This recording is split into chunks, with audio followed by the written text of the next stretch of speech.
यहाँ दोस्तों अगर आप थरी लगाते हैं कुछ भी चीज़ का भटा हो या टमाटर हो तो आपको इस चीज़ का विशेष ध्यान रखना है। जी हाँ दोस्तों, आप किसी भी भटे का पेड़ हो या किसी भी प्रकार के बीज लगाते हो तो आपको बहुत ही सॉफ्ट मुलायम मिट्टी लेना है और इसके अलावा आपको सिंपल सा इसमें ज़्यादातर गोबर की खाद होनी चाहिए जिसमें आपको बहुत ही अच्छे पौधे जमें। और इसके अलावा आपको सिंपल सा इसको ढक के रखना है जिसमें इसमें गर्मी पैदा होगी और बहुत ही जल्दी आपके पौधे निकल जाएंगे। अब क्या होता है मैं अब आपको बता दूं, अगर आप मिट्टी पर बस उगाते हैं तो आपको क्या देखने को मिलता है, तो देख सकते हैं अगर आप एक अच्छी बहुत ही अच्छी खाद पर उगाते हैं तो देख सकते हैं पूरे के पूरे जितने बीज थे पूरे के पूरे बीज जम चुके हैं।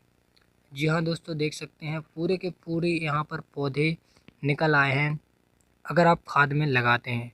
अगर आप यही चीज़ मिट्टी में लगाते हैं तो क्या होता है वो भी मैं आपको बता दें।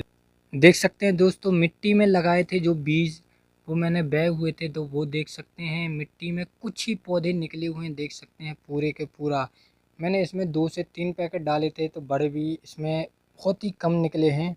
और जहाँ पर आप खाद का यूज करते हैं वहाँ पर बहुत ही शानदार आपको रिजल्ट देखने को मिलता है। तो जी हाँ दोस्तों, आप कभी भी खाद में ही लगाएं, मिट्टी में कम लगाएं। जी हाँ दोस्तों, आप तो दोस्तों खाद में ही लगाएं। देख सकते हैं खाद में इतना शानदार रिजल्ट आता है, बहुत ही शानदार।